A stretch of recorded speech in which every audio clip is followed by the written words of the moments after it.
आज जो बात करेंगे वो एसडीएम कोड के बारे में। देखिए एसडीएम कोड में समझेंगे किस तरीके से जमीन का सुधार किया जाता है, ठीक है, कैसे आपका जो विवाद है वो वहां पे एसडीएम कोड के द्वारा खत्म किया जाता है, जमीन पे स्टे कैसे लिया जाता है और कैसे आपको एसडीएम कोर्ट में केस फाइल करना है। तो ये सारा कुछ जो है आप यहाँ से कर सकते हैं। और कैसे करते हैं, क्या प्रक्रिया होता है, कैसे जाते हैं, कैसे केस फाइल करते हैं, कैसे जमीन सुधार होता है, कैसे जमीन का विवाद जो है वो यहाँ से आप जो है ऑर्डर ले सकते हैं। तो सारा जो है बात डिस्कस करेंगे। चलिए आगे बढ़ते हैं और इसको समझते हैं।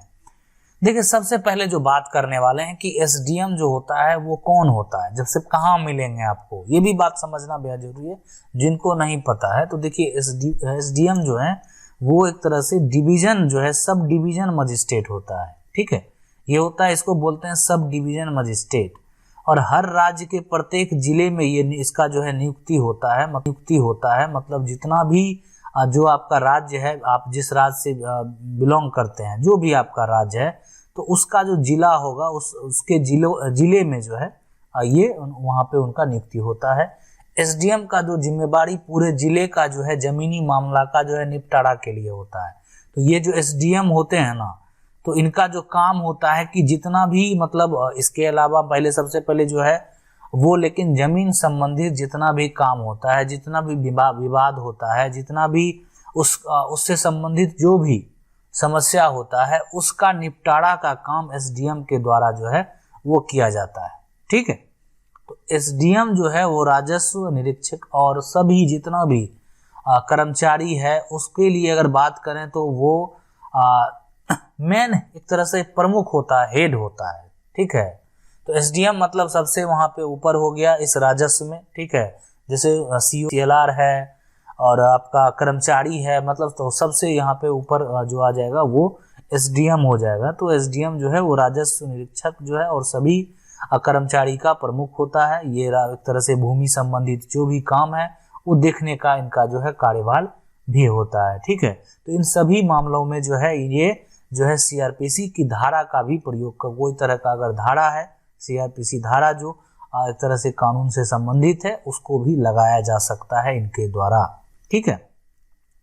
चलिए आगे बढ़ते हैं और कुछ पॉइंट को देखते हैं। सबसे पहले एसडीएम को बहुत सारे राज्य में जो है एसडीओ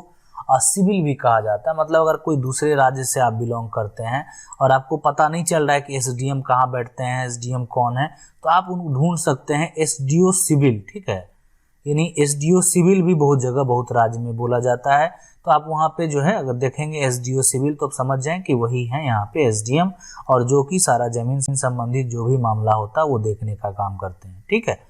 आप जो है सबसे पहले जो भी आप राज्य से बिलोंग करते हैं, इनके पास जमीन संबंधित जो विवाद है, अगर कोई गलत करता है आपके साथ, क्या होता है कि जैसे आपका जो भी मान लेते हैं कि जमीन है और उसको अगर कोई कब्जा करना चाहता है, ठीक है, और मान लेते हैं कोई क्रिमिनल के द्वारा कब्जा करना चाहता है, मतलब क्राइम के मतलब के रूप से बाहुबली तरीके से अगर उस पर कोई चढ़ना चाहता है, ठीक है, तो उस केस में सबसे पहले जो अगर आप देख लें कि आपके राज्य में जो है एक तरह से जो भी बोला जाता है, तो उस केस में आप उनके पास जा सकते हैं जो एसडीएम है या एसडीओ सिविल है। अब जो है अगर उनके पास इतना पावर होता है कि वो गिरफ्तारी के लिए भी एक तरह से जो है आदेश दे सकते हैं, और वो जो अगर वैसा करता है उसको गिरफ्तार भी जो है किया जा सकता है। उनके पास इतना पावर अवेलेबल है।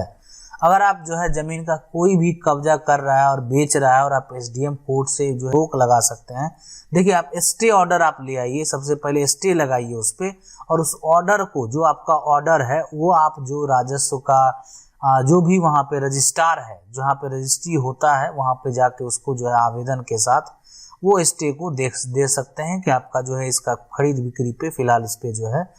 एसडीएम के द्वारा अगर रोक लगाया गया तो हो सकता है वहाँ पे जो है आपका कुछ समय के लिए वो रोक लग जाएगा, कुछ समय के लिए रोक लग जाएगा, और उसके बाद आपको उसका जो है कानूनी तरीके से निदान भी करना होगा। नहीं करेंगे तो फिर वो एक तरह से जो जितना दिन के लिए वैलिड होगा वो हट जाएगा स्टे, फिर उसका बिक्री हो जाएगा। तो इसलिए ये चीज, हाँ, स्टे लेके आप सिर्फ अपने हाथ में रखेंगे तो फिर कैसे पता चलेगा। तो स्टे लेके आप जो है जो अधिकारी हैं उनके पास जहाँ पे रजिस्ट्री होता है वहाँ पे जा सकते हैं, वहाँ पे दे सकते हैं, देने के बाद जो है वो वहाँ पे रुक जाएगा। अगर आपका जमीन में जैसे मान लेते हैं मुआवजा से संबंधित भी अगर कोई है यहाँ पे, तो भी उसके लिए आप जो है एसडीएम के पास जा सकते हैं। आपका मान लेते हैं जमीन जो है किसी विभाग में चला गया, मान लेते हैं प्लॉट है और ये आप इस पे जो है पूरा कहीं मान लेते हैं रेल का हो या जो भी यहाँ पे है जिस सिचुएशन में हो, रोड के लिए चला गया, और या आपका जमीन वो जो है और किसी कारणवश वो बिहार सरकार बन गया, ठीक है, मान लेते हैं जमीन है और ये बन गया है अभी बिहार सरकार, आपका ही जमीन था, खतियान में आपका है, लेकिन मुआवजा नहीं मिला आपको, ये सरकार ले भी लिया, सरकार के अंडर में चला गया, अब उस पे अगर जो भी बोले वो एक तरह से पोखर बन गया या मंदिर बन गया या एक तरह से सरकारी भवन बन गया, स्कूल बन गया, लेकिन आपको अगर उसका मुआवजा नहीं मिला तो आप जो है उसके लिए एसडीएम के पास जा सकते हैं, एसडीएम के पास आवेदन कर सकते हैं, तो यहाँ से आपको बेनिफिट मिलेगा। उस केस में जो क्या होता है हम बता देते हैं आपको कि जो आपका ज़मीन है अगर आपको मुआवजा नहीं मिला और सरकार के पास वो ज़मीन चला गया, आवेदन करने के बाद वेरीफाई करने के बाद हर चीज़ अगर अच्छे तरीके से वेरीफाई करने के बाद जो है ज़मीन का जो वर्तमान में कीमत होता है ना उसका 4 गुना मुआवजा दिया जाता है ना। मान लेते हैं जो सरकारी रेट में होगा उसका जो 4 गुना वैल्यू होगा वो आपको मुआवजा राशि जो है वो प्रदान किया जाएगा। तो ये सबसे बड़ी यहाँ पे जो बेनिफिट है कि मतलब आपका जो मुआवजा हो जाता है वो 4 गुना हो जाता है, ठीक है। तो ये तमाम चीज़ें के लिए अगर आप चाहें तो एसडीएम कोर्ट में केस जो है फाइल कर सकते हैं। कैसे करते हैं चलिए उसको और आगे अच्छे तरीके से समझते हैं, आगे बढ़ते हैं। अगर आप जो है ज़मीन पर कोई कब्जा करता है या किसी प्रकार का गलत तरीके से कोई कागज बना लिया है तो कर्मचारी से मिलकर तो आप एसडीएम कोर्ट जा सकते हैं, ठीक है। मतलब ये अगर कुछ भी कोई कागज बना लिया या मान लेते हैं गलत तरीके से कागज बना हुआ, ज़मीन आपकी है,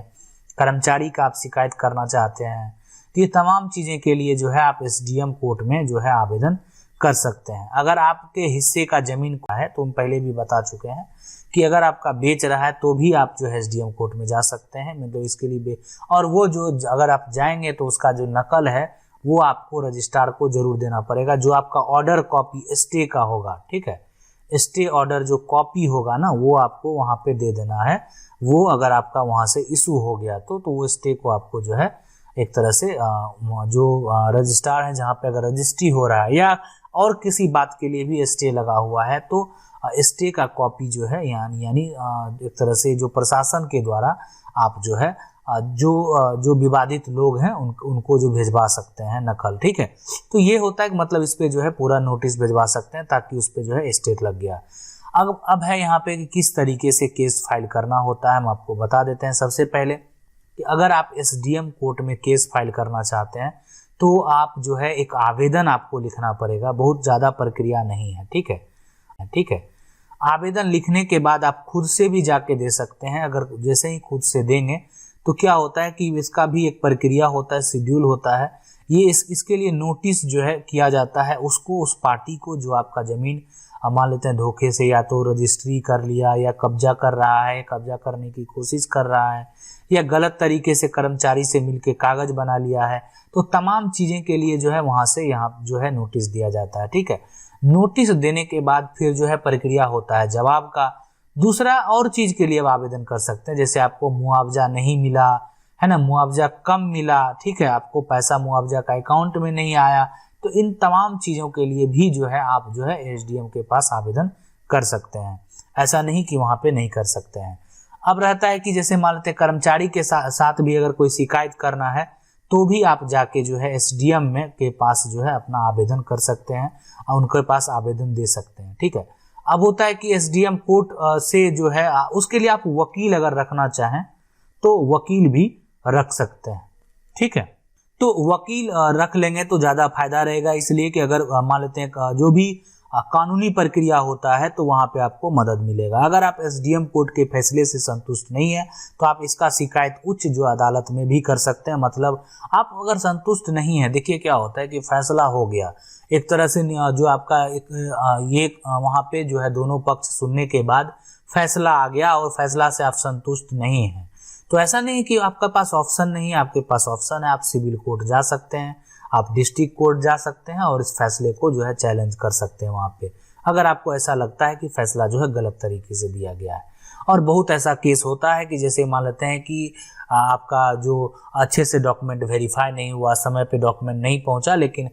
किसी जो भी प्रक्रिया वक्त डिग्री दे दिया गया और उस डिग्री से नहीं है, तो आप जो है वहाँ पे एसडीएम कोर्ट से जो है जो डिग्री इशू होने के बाद जो है आप दूसरे अदालत जो है वो अदालत में आप जो है चैलेंज कर सकते हैं। फिर आगे का प्रक्रिया वहाँ पे अलग तरीके से होता है। तो ये तमाम तरीका है जो जिसके थ्रू जो है आप एसडीएम कोर्ट से जमीन संबंधित जो भी है कार्य कर सकते हैं। अगर आपका कुछ सवाल है, सुझाव है, तो कमेंट करके पूछिए, हम वीडियो के माध्यम से जो है जवाब देने का प्रयास करेंगे। या अगर आपका जो एक तरह से कुछ जानना चाहते हैं तो उस टॉपिक पे भी हम वीडियो बनाने का प्रयास करेंगे। वीडियो अच्छा लगा, वीडियो को लाइक जरूर कर दीजिएगा। चैनल को अगर पहली बार देख रहे हैं, सब्सक्राइब करके जो बेल आइकन है उसको जरूर दबा लीजिएगा। मिलते हैं अगले वीडियो में, तब तक के लिए जय हिंद।